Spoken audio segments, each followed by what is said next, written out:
Bonjour et bienvenue dans cette nouvelle vidéo destinée aux secondes. On continue notre série de présentation des grandes civilisations de la Méditerranée au Moyen Âge et nous allons aujourd'hui parler du monde musulman. Commençons par présenter rapidement la naissance de l'islam. Comme le christianisme dont on a parlé dans la précédente vidéo, l'islam est une religion monothéiste, c'est-à-dire une religion avec un seul Dieu. Elle a été fondée par le prophète Mahomet au 7e siècle en Arabie. Un prophète, c'est une personne choisie par le Dieu pour transmettre son message aux hommes. Avant de devenir prophète, Mahomet était marchand.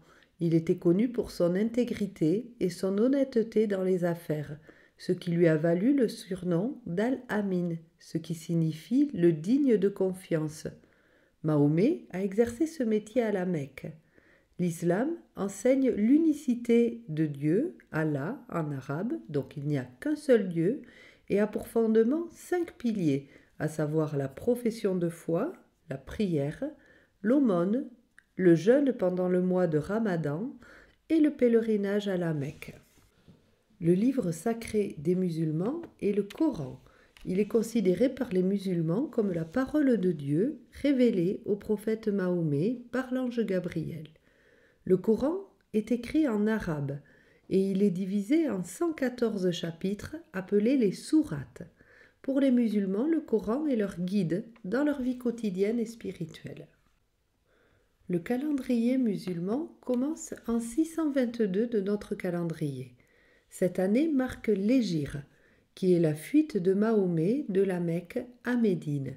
En effet, après avoir commencé à prêcher l'islam, Mahomet a rencontré une forte opposition et des persécutions, car on craignait que son message monothéiste ne remette en cause les croyances traditionnelles de la société qui était polythéiste. Face à cette hostilité, et également pour protéger ses premiers fidèles, Mahomet a décidé de partir à Médine, où il avait déjà établi des liens avec certaines tribus qui étaient ouvertes à son message. Cette migration, connue sous le nom d'Hégire, est un événement fondamental dans l'histoire de l'islam, car c'est à Médine que Mahomet a établi la première communauté musulmane. Le calendrier musulman est un calendrier lunaire, ce qui signifie qu'il est basé sur les cycles de la lune, et il est utilisé principalement pour déterminer les dates des événements religieux et des fêtes dans l'islam. Passons à présent à la seconde partie qui concerne les divisions et l'organisation politique des États musulmans.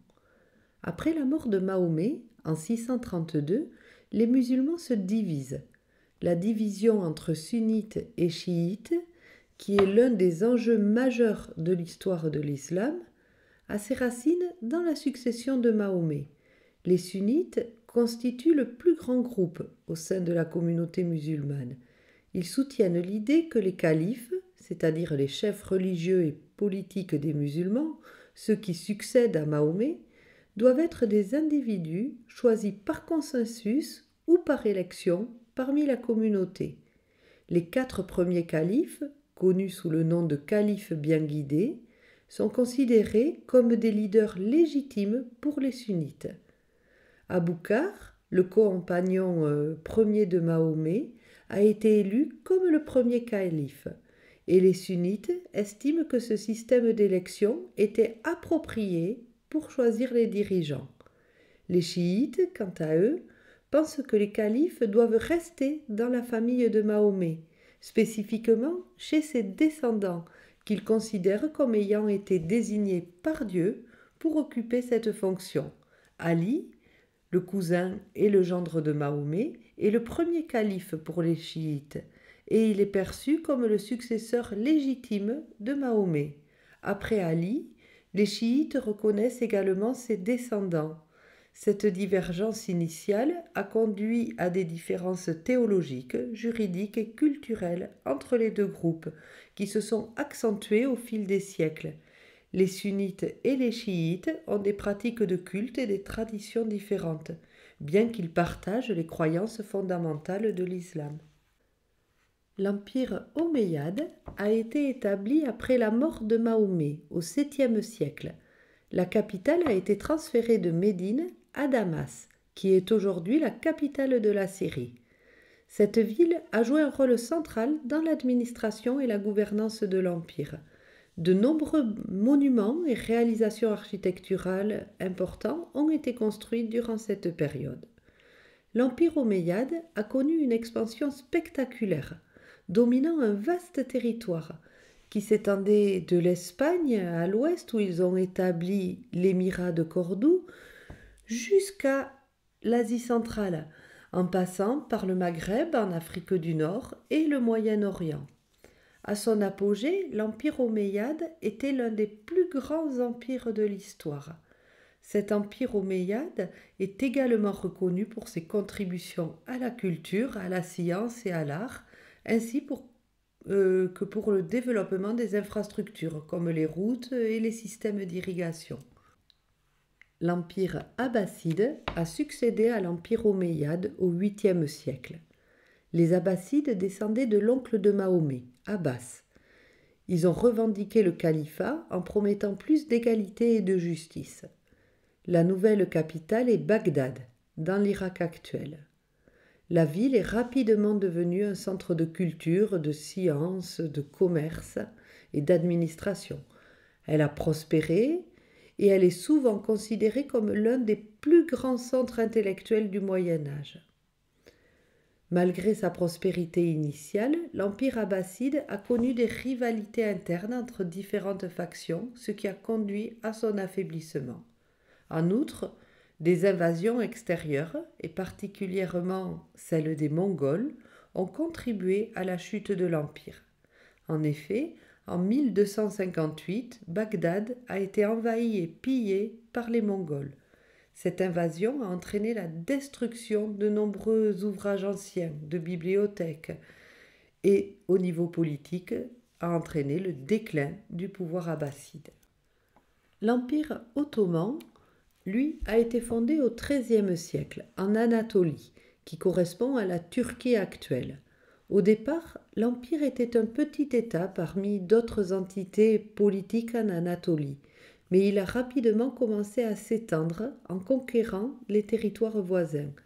L'événement clé qui a marqué l'ascension de l'Empire ottoman a été la conquête de Constantinople, dont on a parlé dans la précédente vidéo, en 1453 par le sultan Mehmed II, également connu sous le nom de Mehmed le Conquérant. Cette prise a mis fin à l'Empire byzantin qui avait duré plus de 1000 ans.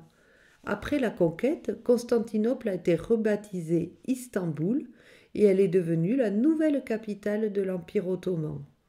L'Empire ottoman a continué à s'étendre au cours des siècles suivants et il a duré jusqu'au début du XXe siècle, lorsque des mouvements nationalistes et surtout la Première Guerre mondiale ont conduit à sa dissolution. Revenons maintenant au Moyen Âge pour la troisième partie qui concerne l'aspect culturel. Les érudits musulmans ont entrepris de préserver et de protéger les œuvres de l'Antiquité grecque et persane. De nombreux textes grecs, notamment ceux des philosophes comme Aristote ou Platon, ainsi que des ouvrages persans et même indiens, ont été traduits en arabe. Ces traductions ont souvent été les seules copies disponibles pendant plusieurs siècles. Cela a permis non seulement de préserver ces textes, mais aussi de les rendre accessibles à un public plus large. À partir du XIIe siècle, les traductions de l'arabe vers le latin ont permis à l'Europe de redécouvrir ses œuvres antiques, influençant ainsi la philosophie, les sciences et les arts de la période médiévale et de la Renaissance. Les mathématiciens musulmans ont été pionniers dans le développement de l'algèbre. Les chiffres arabes, ainsi que le concept du zéro, ont été adoptés et diffusés à travers le monde, remplaçant progressivement le système des chiffres romains en Europe. La médecine a également connu un essor avec des figures emblématiques comme Avicenne, qui a écrit le Canon de la médecine, une encyclopédie médicale qui a été utilisée comme référence dans les universités européennes jusqu'au XVIIe siècle. Les médecins musulmans ont amélioré la compréhension de différentes maladies.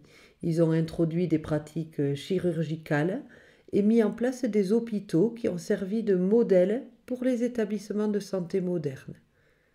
Ils ont également réalisé des études sur la pharmacologie et la toxicologie.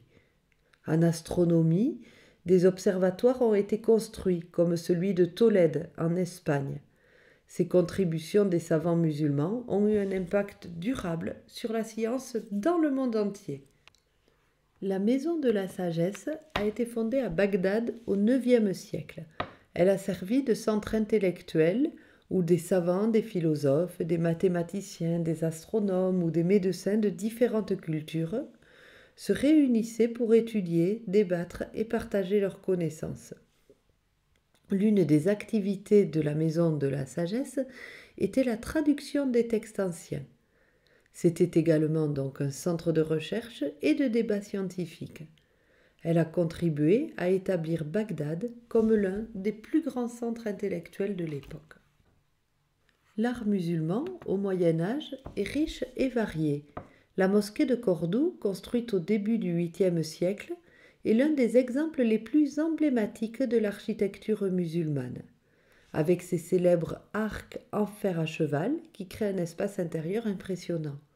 Après la Reconquista, la mosquée a été transformée en cathédrale, mais de nombreuses caractéristiques de l'art musulman restent visibles.